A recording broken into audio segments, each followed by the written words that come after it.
Bienvenue dans une nouvelle présentation des livrets de cette saison 2024 de MotoGP.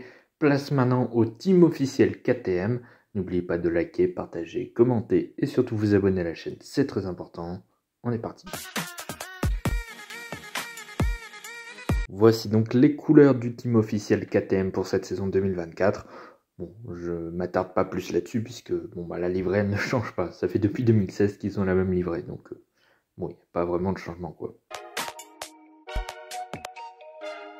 Alors maintenant, qu'est-ce qu'on peut attendre de l'équipe KTM? En 2023, ils ont effectué leur meilleure saison en MotoGP, très certainement. Ils ont réussi à faire un bond en avant en terminant deuxième du championnat des constructeurs, juste devant Aprilia, très loin derrière Ducati, mais bon, 8 motos contre 4.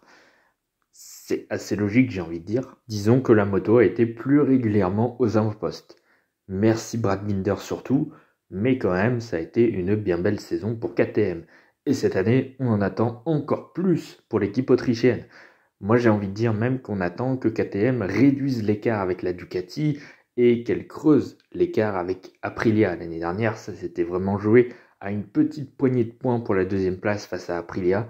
Eh bien, en 2024, je pense qu'on peut espérer que KTM creuse l'écart avec l'équipe italienne et qu'ils reviennent un petit peu sur Ducati, qu'ils puissent se battre un petit peu plus devant. Mais ça en reste tout de même une très belle saison, même si au final ils n'ont pas gagné de course l'année dernière contrairement aux 3 saisons précédentes.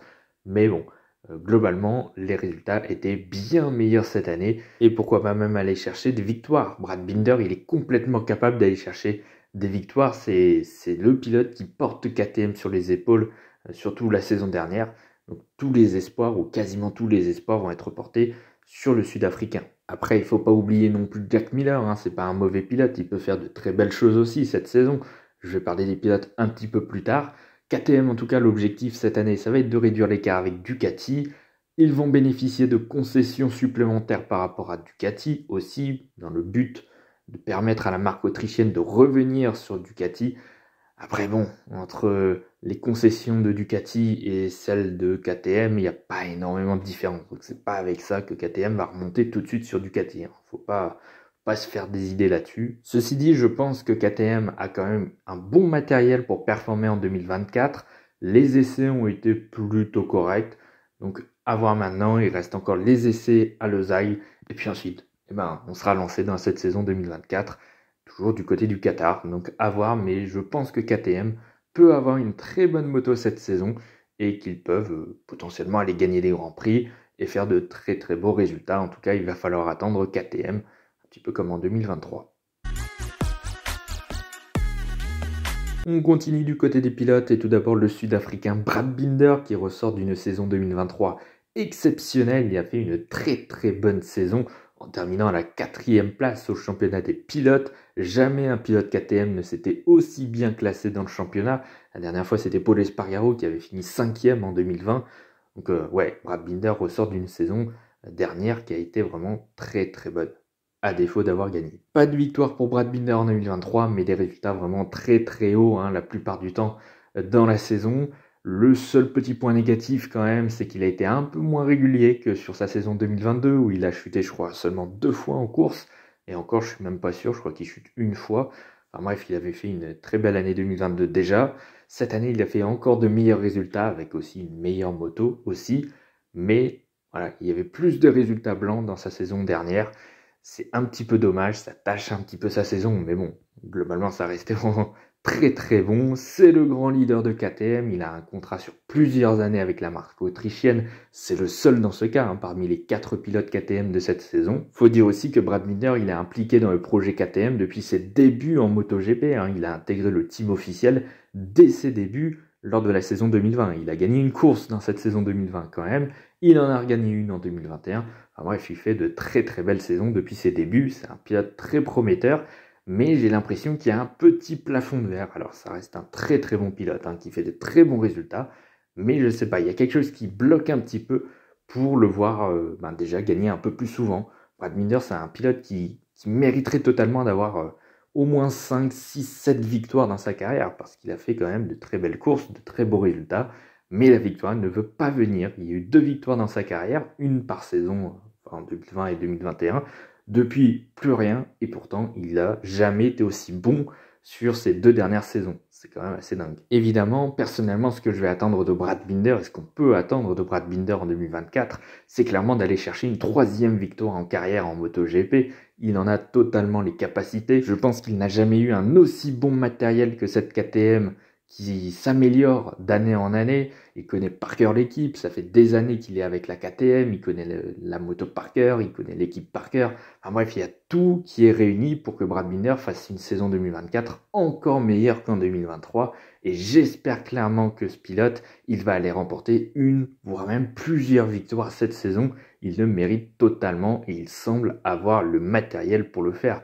Donc ce serait vraiment dommage qu'encore une fois la victoire se refuse à lui. Ce serait tellement dommage s'il arrive en plus à gommer un petit peu ses erreurs de 2023, où il y a quand même quelques chutes de temps en temps, ce qui est un petit peu dommage, s'il arrive à être encore plus performant que l'année dernière, s'il arrive à faire des résultats encore plus réguliers, chuter le moins possible, un petit peu comme en 2022, franchement, la saison 2024 de Brad Binder, elle peut être vraiment très très top.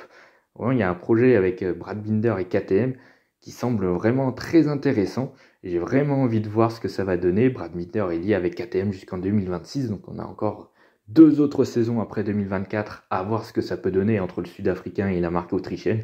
Je suis très très curieux de voir ce que ça pourrait donner. En tout cas, ça part sur le bon chemin et j'espère que Brad Binder nous fera une bien belle saison 2024. Il en a totalement les capacités. Du côté de son coéquipier australien Jack Miller, c'est pas vraiment la même chanson. On en attendait un peu plus de l'ex-pilote Ducati la saison dernière. Au final, il nous a déçus un petit peu quand même. C'est dommage parce que ça partait vraiment bien, hein. Les premières courses ont été vraiment très bonnes, où il avait du rythme, il était plus ou moins au contact de Brad Binder, donc c'était plutôt positif. Et puis, en milieu de saison, on ne sait pas ce qui s'est passé. D'un coup, il a chuté en performance. On le voyait quasiment plus. Il était en milieu de peloton. Et plus rien. Il s'est réveillé un petit peu en fin de saison tout de même. Bon, voilà, c'est une saison un peu en demi-teinte pour Jack Miller. Le problème de la saison dernière avec Jack Miller, c'est qu'il avait un gros problème sur des pneus, j'ai l'impression. Parce qu'en début de course, on le retrouvait la plupart du temps vraiment aux avant-postes, hein, dans les premières positions. Et puis, plus la course passait et plus Jack Miller descendait dans le classement et on le retrouvait souvent aux alentours de la 10e place, quelque chose comme ça. C'est vraiment dommage, voire même plus bas encore des fois. C'est vraiment dommage parce que il avait quand même de la performance pure, j'ai l'impression. Sur un tour de qualification, par exemple, il était vraiment très correct, hein. Il était dans les chronos de Brad Binder globalement, donc c'était plutôt pas mal. Les départs, c'est son fort. Voilà. Début de course, il n'y a rien à dire. Mais Jack Miller, la plupart du temps, il était dans les premiers à peu près. Mais c'est la suite, quoi. Il n'arrivait pas à terminer une course très haut dans le classement ou très rarement. Et c'est ça vraiment qui a été vraiment dommage la saison précédente. Attention parce que cette saison 2024 pourrait déjà être peut-être sa dernière chance pour rester chez KTM, parce qu'on sait qu'il y a un Pedro Acosta qui pousse du côté de chez Tech 3.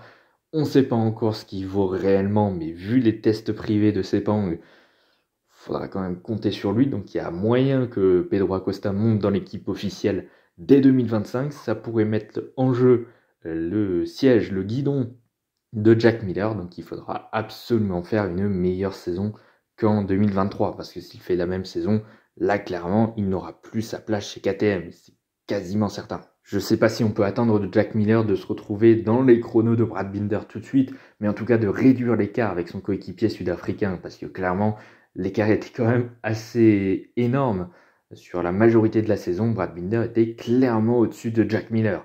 Alors c'est sa première saison sur la KTM, certes, mais voilà, on en attendait un peu plus de Jack Miller, qui a piloté déjà sur une très bonne machine avec la Ducati officielle, donc il n'y avait pas mieux comme moto, surtout les dernières années. Donc ouais, on a été déçus par Jack Miller. Il va falloir clairement se ressaisir en cette saison 2024. Il va falloir déjà aller chercher beaucoup plus de podiums, parce que je crois que l'année dernière, il n'en a qu'un seul. Comme Brad Binder, lui, il termine 4e au championnat avec quand même une petite poignée de podiums quand même. Donc voilà, en 2024, il va falloir attendre Jack Miller un peu plus souvent sur les podiums. S'il peut briller de temps en temps pour aller chercher une petite victoire, hein, pourquoi pas aussi, ce serait très bien. Voilà, Jack Miller, il a vraiment besoin de faire mieux que la saison 2023.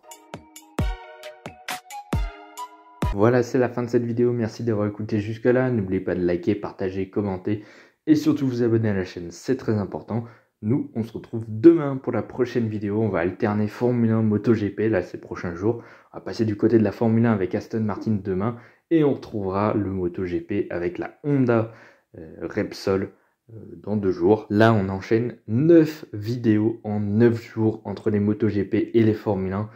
C'est complètement dingue. Je sais pas comment je vais tenir, mais bon, on va essayer. Bref, moi je vous dis à demain pour l'Aston Martin.